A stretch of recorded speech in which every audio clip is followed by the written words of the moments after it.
This time, she said she did not want to name Diddy. She said she was afraid that she wouldn't be believed and that later on, the rapper would harm her. People around Diddy and what everybody knows. What happened from 8 to 11? And why did all Kim's stuff come up missing? D-I-D-D-Y. D-E-V-I-L. So it's seemingly been confirmed that Diddy tried to put out a hit on Gene Deal and Jaguar Wright for exposing his crimes. And this is genuinely bone-chilling. Hear it from the horse's mouth itself. What happens with exposures? You make yourself vulnerable to all kinds of attacks, seen and unseen. What happened to my friend? When he passed away, there was $250,000 on my head and $150,000 on his. But what if I had decided to go back with my head held low and said, Sean, I'm willing to play the game, and then found a way to get inside of him and move him around? Cam, let me tell you something, man. If I worried about what somebody would do for me, I wouldn't be the man that I am. I keep my head on the swivel. I do what I have to do to protect myself and my family. All I know is that I know one thing for certain, two things for sure. I got people out here that love me. You understand?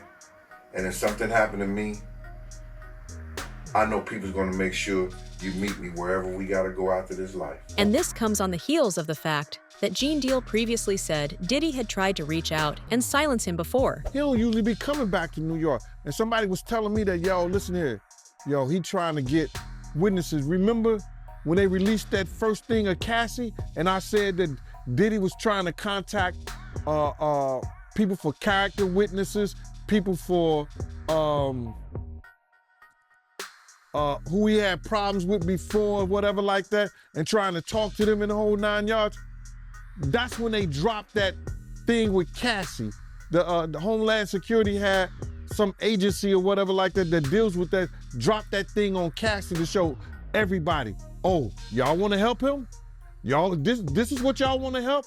This is who y'all want to, you know, say that he ain't never did nothing. This is what you want to put your brand on? And everybody started backing up from him. Everybody was talking about, yo, man, Cassie was a gold digger, Cassie was this, that, and the third. She loved it in the whole 9 yards. And then when they seen that, all his friends or so-called friends, went away. So him not having a bond is not surprising. Yeah, and he offered them $50 million, and they still denied his bond. He should have waited to see what they was gonna offer. Because if he got $50 million to get him and offer that, then they think like, yo, that's too little of a money. And you right about Diddy phone being tough, because news came out that his former bandmate from Dirty Money, she called the other group member Dunn 58 times trying to get her to stop the lawsuit against Diddy. She ain't the only one he was trying to get in contact with. You understand? He sent somebody through somebody else to try to get in contact with me. Enough is enough. Oh, okay. You tell Big Mama that. Enough is enough. You can't tell Wolf Mama enough is enough. You tell D Ferg Mama enough is enough. You understand? You tell all those people who supported you and they survivors, enough is enough. You didn't tell me about that. So he tried to get somebody to reach out to you? No, I got a phone call from Kirk Burrows. And Kirk Burrows, and I ain't gonna even give this guy no play. Not Kirk Burrows, but one of the Puff dudes that I know that's real close to him said, Kirk told me, yo, he wanna reach out to you, Gene. He wanna speak to you. I said, speak to me for what? What do you want to speak to me for? If he's trying to speak to me, it's for Puff. Point blank. I know the dude. I know how close he is to Puff. He's been with Puff from day one. So he ain't got nothing to say to me, bro. But Kirk Burrows did say to me that the dude said enough is enough. When do it becomes enough? Yo, because, bro, Listen, I didn't ask to be put in this situation. You understand? And a lot of people ain't gonna understand this. Because a lot of people wouldn't give up what I've given up to be in this situation. You understand? My whole thing about it is, when you lean on right, you ain't gonna never turn to wrong. And the scariest part is, putting hits out on people is the least of Diddy's heinous abilities. Gene and Jaguar definitely have reason to worry, because Diddy has a history of being involved in people's murders. A recent Rolling Stone expose on Diddy reveals that the notorious B.I.G., Biggie Smalls, was allegedly planning to leave Bad Boy Records just before his tragic death. Several people interviewed for the article confirmed the story, with claims that Biggie was in a legal battle to regain his publishing rights. According to The Big Payback, Diddy was determined to hold on to those rights, famously stating, "I will never give it up until I'm dead and my bones are crushed into powder." Hip-hop photographer Monique Bunn shared that Biggie had confided in her about his plans, saying, "Biggie was absolutely about to leave Puff. I know for a fact because he told me that." Another source echoed this sentiment, stating, "Everybody wanted to leave Puffy. Everybody leaves him." Maybe Diddy knew this because Gene Deal claims Diddy had Biggie dealt with. How you feel about the people that say Biggie was asking for him coming to LA so soon after Tupac got killed and him getting on the radio rapping Long Kiss Goodnight? Man, you would get 100 people in the room, and out of the 100 people, probably 3 would say it was all right for Big to be in LA. 97% of those people would say he had no business in LA at that time. We all knew that. Why would Puff rent studio time? Come on, man, look. You gotta look at what people do, man. You know Pac just got killed.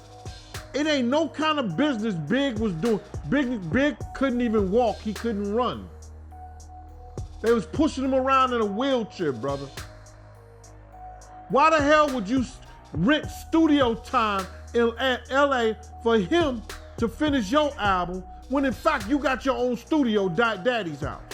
Let's keep it a buck. Let's stop this bullshit, man. Let's stop doing these interviews, man, about this shit. Cause people ain't getting it. He did not want the beef with the Crips. Puff ain't want the beef with the Dog Pound, Snoop them or whatever. Big started that beef. You understand what I'm saying? Puff ain't want none of that beef. So what I'm gonna do is,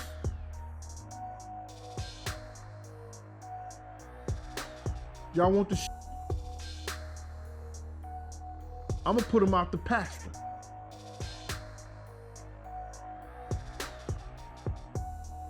Catch him if you can. If you the wolf if you got that wolf in you, catch him if you can. Why in the hell you would put your man in a situation by sending him to Cali to work on your album? When you know, not his Nimitz, but your Nimitz was just murdered by that you was running with. Why would you do that? Oh, they just wanted to do business. Business my man. No homo. Because you know how some of these kids out here be thinking, right? They hear that. Keep it real, man. Why is he out there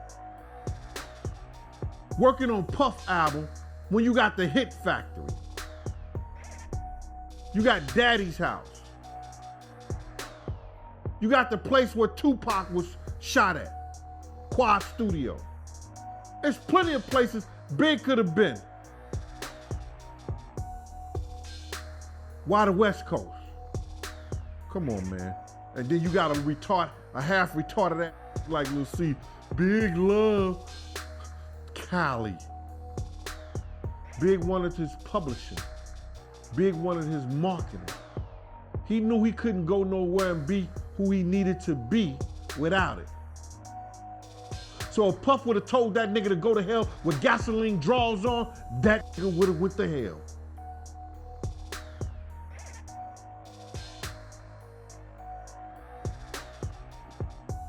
All money ain't good money, brother. Biggie was tragically shot and killed in March 1997. So all you guys go to the vibe party. It was 23 of us. 23 people go to the vibe party. And then at one point, the fire department starts to shut it down. Now it's only 12 of us. Because them motherfuckers that left, they must have felt something. You know, what's his name? Chuck Bone, that was Puff's friend. Yeah, he that was with us, Chuck Bone. They must have felt something and they left and went to Steve Stout's house in the hills. Because Steve Stout was giving a party that day too. Okay, so half the entourage leaves, half is still there. You go and grab all the SUVs and have them pull out in front, so when Big and Puff and all them come out, they can just jump in their cars. And we can leave. Okay. So tell me about the scene outside as you're waiting for everyone to get in their cars and start to take off. So first we lined up parallel to the door in which they have to come out, right? You follow me? Yep. All right, we lined up parallel to where the doors they have to come out. So if they come out right here, the car's right there. They're right there. So then Big is taking his time because you know his fibular bones and his thighs are broken or whatever like that. You know, they fractured or whatever. So it's taking them a long time to come out. So they get out, Big gets in the car, everybody get loaded up. I said, come on, let's go. We ready to go. Puff is running back and forth like, yo, he'll see a girl, he'll go grab a girl. He said, yo, Gene, remember her, she coming to the party tomorrow. I'm like, remember her? What the fuck is you talking about, bro? I never seen him act like this ever, because he don't act like that. When I said to Paul said we was ready to go, I say, all right, follow us. I tried to ride on the side of the car. Puff said, yo, Gene, what you doing? I said, I'm riding on the side of the car. I'm gonna have my gun out. I'm on the side of the car. At the time, I'm 265, you know what I'm saying? I'm not the 330, you know what I mean? So I was a little slimmer back then. So he says to me, Gene, if you don't get in this car, you ain't gonna never work for Bad Boy ever again. I said, man, how the fuck you gonna try to tell me how to do my job? He said, Gene, we don't need that look. We don't need that look. Get in the car. As I go to get in the car, this motherfucker reached down and let his seat all the way back. So now I gotta put my legs sideways. I'm like, yo, what the fuck is you doing? And so then Kenny said, you ready? He said, you ready? I said, Kenny, run the next 3 lights. Run the next 3 lights, Kenny. Kenny said, for what? I said, motherfucker, run the next 3 lights, Kenny, or I'm gonna drive. Run the next 3 lights. Kenny just took off. When he took off, we got past the light because it was a flashing red light. We got past the light and we got across the street. Tone, who was behind me, said, yo, somebody in the car pointing a gun at Big now. And Diddy allegedly jumped on the emotional fallout.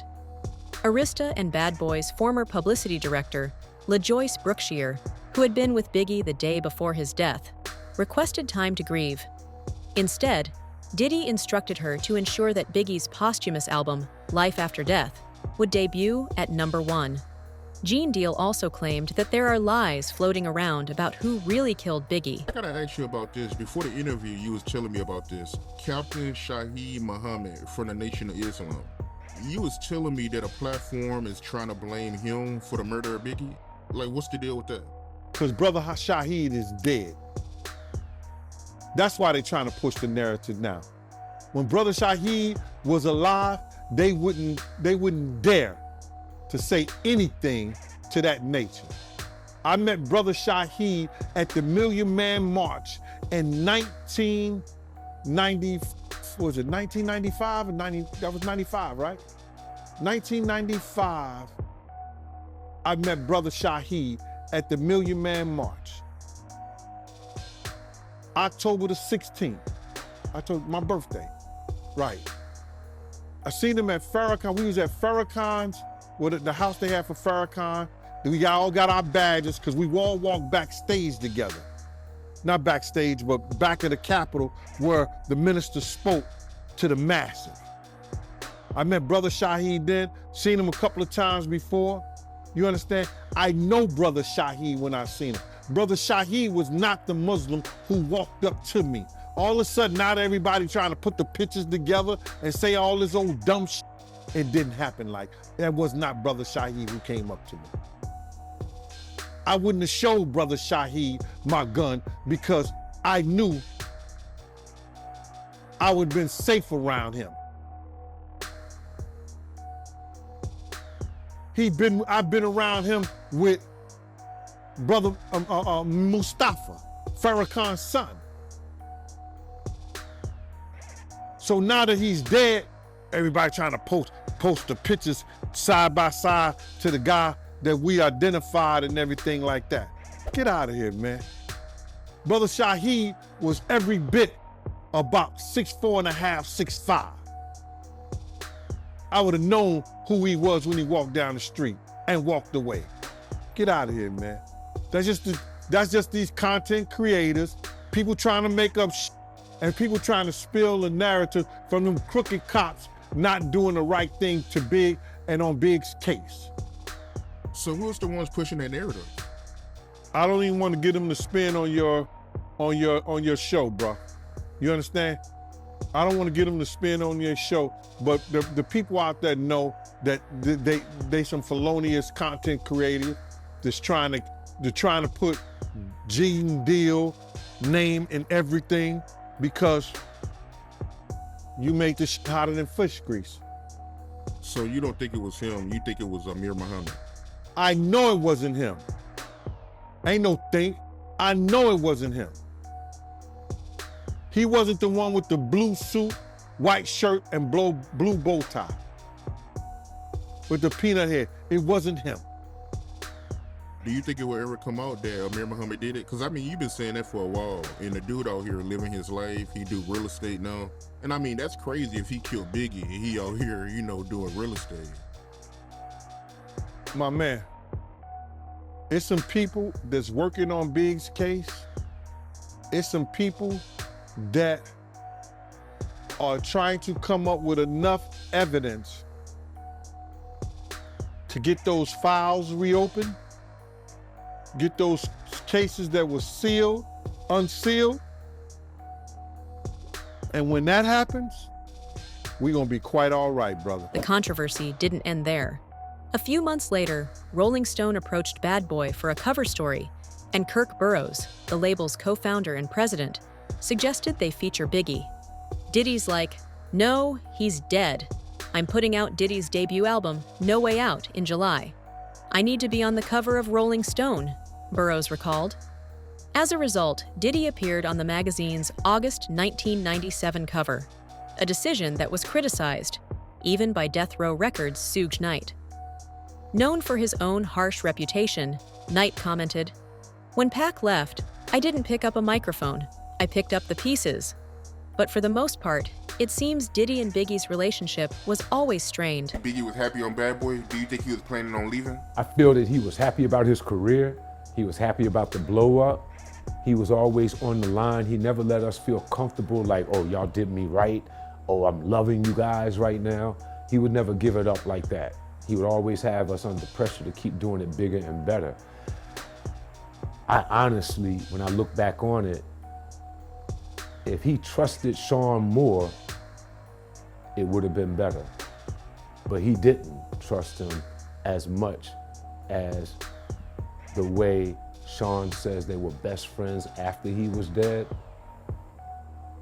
No, I didn't see that during the time we were working with him. I see that as an emotional cry out after he's gone. I saw him as wanting his music and everything to be right, have the number ones, and we delivered that. I think there might have been a little bit of a hole or a gap when it came time to people being friends. I think Sean wanted friendship too. He might have wanted the best friend thing. Biggie came with his friends and came with everything and was about to open up to the world with all kinds of new friends and new people.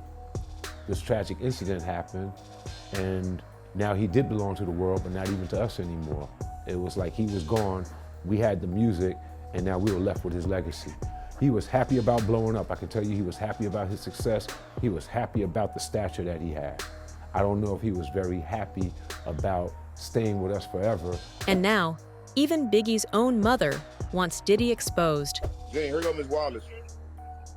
Hey, Miss Wallace, Gene Deal. Oh, hi, Gene. How are you? All right, man. You know I ain't seen you since I came to your house and had that conversation with you. How you been? You all right? I've been okay. I've been watching you on Facebook. I'm sorry, Miss Wallace. I'm sorry I had to do what I had to do, but you know, it is what it is. Okay. I know you do. Thank you, Miss Wallace. Like I told people, I said if Miss Wallace would have called me and told me to shut it down, I would have shut it down. Miss Wallace ain't called. She knew how to get in touch with me. If Miss Wallace didn't tell me to shut it down, I'm going to keep doing it because I respect you, Miss Wallace. Do what you do. Thank you, Ma. I appreciate you. What you do.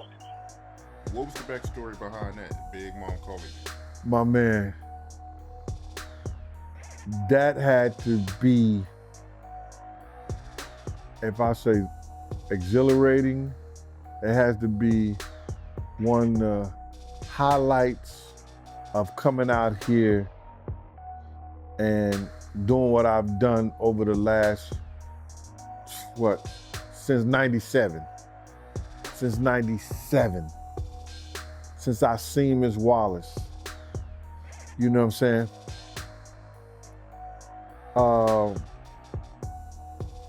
To hold Miss Wallace's hand and explain to what happened to her son that night, it was one of the, I guess, most emotional times I've ever had in my life. Because here I am explaining how your son died. When he was calling Miss Wallace, I was screaming, yo, tell her I want to talk to her, I want to talk to her. But they had me on mute. But him being an outright brother and straight, he said, yo, Miss Wallace, I got Gene on the phone. And she said, Gene Deal? And he said, yeah, Gene Deal. He want to speak to her. She said, I watch his stuff on Facebook and YouTube all the time. And I was like, yo, my man, to hear Miss Wallace, Big Mother say that, brother, it sent a chill down me because it reminded me of Wolf Mother, Miss Mama Jones. She gave me her rights to say what I needed to say on the behalf of her son. She gave me her blessings. She came on my program. So, bruh, to hear Miss Wallace say that, and I said, and the first thing I said as a gentleman, I said, hey, Miss Wallace, how you doing? And then I wanted her to know that I respect her to the fullest. And the first thing I said was, Miss Wallace, if you tell me to stop, leave Puff, stop, no, I didn't say leave Puff. If you tell me to stop doing what I'm doing, I will. She said, no, G, I watch you. You keep doing it. You doing a good job. You, man, listen here. Yo, I was happier than one of them boys at a Diddy party. I was so happy, man, it was crazy. Cause this was the first time I had talked to Miss Wallace since the last time I talked to her and was telling her about Big's death. And she said, I didn't want to hear no more. This information, combined with over 100 other accusations against Diddy, has led many to re-examine past interviews. One interview clip has gone viral on TikTok. where Diddy discusses the infamous East Coast-West Coast feud between Tupac Shakur and Biggie. Reflecting on the tension, Diddy recalled a conversation with Biggie after Tupac released his scathing diss track, Hit 'Em Up. "I had to make the call to Biggie, and I said, we not gon' respond. Somebody's gon' get hurt if we respond," Diddy said, recognizing the danger of escalating the rivalry. Tupac's Hit 'Em Up not only targeted Biggie, but also Diddy, Bad Boy Records, and their associates, further intensifying the feud. Diddy reminisced, "Tupac hit us with Hit 'Em Up, and that joint was cold." He added that if they were at a party where the track played, they would take over the DJ's turntable to stop it. Amidst these revelations, rumors are swirling that Tupac's family may be considering a wrongful death lawsuit against Diddy. The speculation comes after claims surfaced that Diddy had offered $1 million for Tupac's killing. Dwayne Keefe D. Davis, a former gang leader charged in Tupac's murder, alleged that Diddy made the $1 million promise. Gene Deal certainly thinks Diddy's weird obsession with Tupac could have led to him being involved in the shooting. Everybody knew that Puff took Tupac blueprint and changed Biggs and Bad Boy in image. I Get Around talked about how fly you was, how many girls you mess with, how many cars you drive, how much money you got, what you willing to do. He took his image. Pac was the first one on the scene wearing Versace shirts. He went and got the same Versace shirts Pac had. Which, all right, some dudes would do that. You would never catch me wearing something else, something that somebody else got. He was knocking down all the women that he thought Pac was knocking down. And what I mean is having sex with.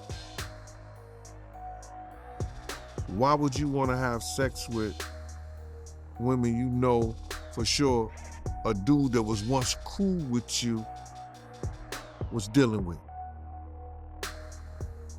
That's that image. Because you got to realize, bruh, Puff and Pac was cool at one time. We know this. Mopreem said that they was going to sign the Bad Boy. So if he was going to sign to Bad Boy, it was because of Corey and them. I put that picture on the internet. I put the picture on my channel of Corey Jones. Is Corey Jones, Corey Jacobs? I think Corey Jacobs and Pac right next to each other. Those are the ones who got the 9/16 to life sentences. That Pac was gonna go and be with them first. But then Mopreem said when it became just Big and Puff, because Corey and them went to jail, he changed his direction. But nobody know why Pac and Puff fell out like they did. You understand what I'm saying? Nobody know why. But Puff had an obsession with him for whatever reason it was, because he started wanting to act. He started wanting to rap. He had an obsession so bad that at his Grammy Award winning speech, he used the same speech that Pac used. That shit is crazy. So when I say I'm obsessed with talking about Puff and telling y'all the truth,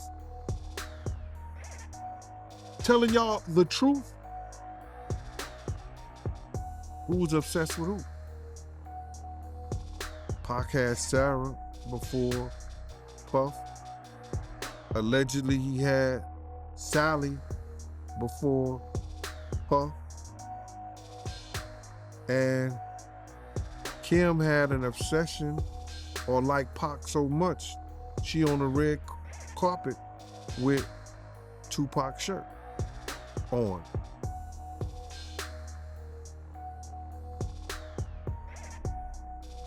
Who's obsessed with who? So you believe Diddy, he only got with Sarah Chapman because Pac, he had her at one point? And it was a bet in the office. Sarah was messing with an NBA basketball player. Diddy is also facing serious accusations, including claims of rape involving a TV remote. The lawsuit, filed by an unnamed woman, alleges that the rapper assaulted her in 2018 and then participated in a gang with a friend. The woman claims this attack occurred after she accused him of ordering the death of Tupac Shakur during a FaceTime call. Contra Costa sheriff came out to the neighbor's home at the time of the incident because several police reports several 911 calls allegedly were made. According to the lawsuit, several weeks after the accuser went to the hospital because she was still in pain. The lawsuit claims hospital personnel called Walnut Creek police, who took a statement from the accuser. This time, she said she did not want to name Diddy. She says she was afraid that she wouldn't be believed and that later on, the rapper would harm her. The lawsuit further alleges that Diddy removed her clothes, covered her in some form of oil or lubricant, and then raped her using a TV remote. According to the filing, Diddy told her during the assault that her life was in his hands and that if he wanted, she would never be seen again. Despite allegedly being given a large amount of drugs, the woman managed to get up and leave, with Diddy reportedly expressing surprise that she was able to move. He allegedly offered her money afterward, asking her to claim the encounter was consensual. The woman refused Diddy's offer and said she would report the incident, which led to further threats against her family. The lawsuit claims one of Diddy's associates even showed her a live stream of her sister's home as an intimidation tactic. Was this individual treated like a sexual assault victim, or was she treated as someone that was not credible? The accuser is seeking $50 million in damages from Diddy and those involved. And the recent news and lawsuits just keep getting worse. A new lawsuit claims that Diddy was stopped from allegedly sexually assaulting a luxury car businessman by a professional athlete at one of his celebrity-packed parties. This lawsuit is part of a growing number of civil cases against Diddy, filed in the Southern District of New York. Among the recent allegations is a disturbing claim that Diddy raped a 13-year-old girl at a VMAs after-party in New York in September 2000, with 2 celebrities allegedly involved. Sean Diddy Combs, a music mogul, is facing a series of new civil lawsuits, including allegations he sexually assaulted 2 teenagers. Our senior investigative correspondent, Aaron Katursky, has the details. Aaron, good morning. Good morning, Whit. This new batch of civil lawsuits accuses Sean Combs of drugging and sexually assaulting 7 more alleged victims. One of them says she was 13 at the time, and certain celebrities were there watching. This morning, a new civil lawsuit alleges Sean Diddy Combs sexually assaulted a then 13-year-old girl after the VMAs in the year 2000. Combs attended the award show with his then-girlfriend, Jennifer Lopez.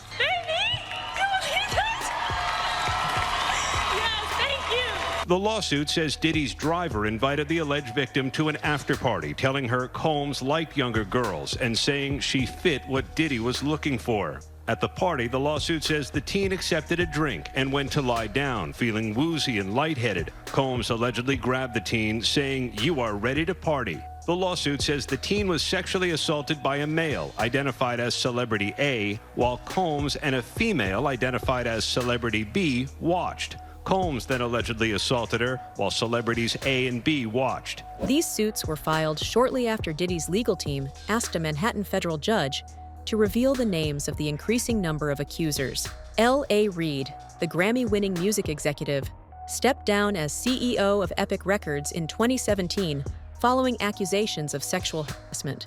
Reid and Diddy have close ties, especially through their mutual connection with Usher, whose career took off after attending Diddy's industry boot camp in the 1990s. A major figure in hip-hop, Jay-Z's rise to billionaire status happened alongside Diddy's in the 1990s. Jay-Z has not been accused of any wrongdoing, but Jaguar Wright believes he is a horrendous human being in cahoots with Diddy. D-I-D-D-Y. D-E-V-I-L. The devil. He's the devil. And if he ain't the devil, he is the damn short shepherd for him. He wants to be just like him. Let's get Diddy indicted and let's get Jay-Z up next. Do you believe? I promise you, whatever trafficking the diddler is being looked at for, Sean Carter aided and abetted or was directly involved. It's about to get real tense, and there's a lot of girls and boys who are still trapped inside the machine, working, paying their flesh debts. There's still a lot of them, and they know things that people ain't gonna be comfortable with them knowing. What people really need to be worried about is getting all of the witnesses to come forward before they disappear. Kevin Liles, a longtime music executive connected to artists like Mariah Carey and Megan Thee Stallion, is reportedly stepping down from his role as chair and CEO of Warner Music's 300 Elektra Entertainment. While Liles has not been implicated in any of the legal issues surrounding Diddy, he continues to be a major figure in the music industry. Suge Knight, the infamous founder of Death Row Records, is currently serving a 28-year sentence for voluntary manslaughter after striking and killing businessman Terry Carter in a 2015 dispute. Knight, a key figure in the deadly 1990s East Coast-West Coast rap feud involving Diddy's Bad Boy Records, has been vocal about Diddy's legal troubles. In a September interview with News Nation, Knight claimed Diddy was taught by older figures in the industry and then turned around and did the same to younger people. What do you believe about the people around Diddy and what everybody knows? Well, first of all, you got to start with the top. You starting with the top. Clyde Davis, Russell Simmons, Andre Arell, Jimmy Iovine. Even if you take Jimmy Iovine, he had an allegation from him, same thing, he went away. Knight was with Tupac Shakur during the 1996 drive-by shooting that claimed Tupac's life, a case that went unsolved for decades. Russell Simmons, co-founder of Def Jam, has faced his own series of sexual assault allegations over the years, including a new lawsuit filed in February accusing him of forcible rape. Andre Harrell, the founder of Uptown Records and a major figure in launching Diddy's career, passed away in 2020. Harrell played a pivotal role in Diddy's rise, bringing him into the music industry in the early 1990s, before Diddy went on to create Bad Boy Records. These figures, while connected to Diddy in various ways, have not been named in the lawsuits currently facing him, though the possibility of further revelations remains. One figure who could get justice in death, however, is Kim Porter. We know she led a really troubled life with Diddy thanks to revelations from Gene Deal and co. You was telling me before this interview that Dallas Austin, his daughter, was at her house the day she died. Yo, I heard that the paperclip party broke that story because it was told to them by Kim's Porter father. That is in the police report. That this is in the police report. That Dallas Austin's daughter, who was a friend of Kim's, left her house at 8 o'clock. That Kim had made a call, 911 call at 2:15 that morning. And I don't know what happened in the 911 call or what was said. But they said that Dallas Austin's daughter, according to Kim's father, was the woman that left her house at 8:15. So she was the last person, according to her, to see Kim alive. And that was broken by the paperclip party because they had a conversation with Kim's Porter father. That's crazy. Now, what was Kim's state? Why did, and in the report, didn't it say she had blood on the pillow and bruises or something like that? The case needs to be reopened, man. The case really needs to be reopened. Because if that girl was there and she said that Kim was all right, what happened from 8 to 11? And why did all Kim's stuff come up missing? So when they found her, she had bruises and a lot of her stuff was missing? Bro, it's a lot of suspect things going on. First and foremost, in our day and time, other than our house key, a woman gonna keep her phone and you know, she got a lot of different purses, but everybody always grab their phone. Why come right till today, right now, nobody knows what Kim Porter's phone is? And they know they had iPhone. Why have nobody went to the cloud and got the text messages and the things off her phone? Because everything that came in that phone is text, and you know your iPhone find my phone.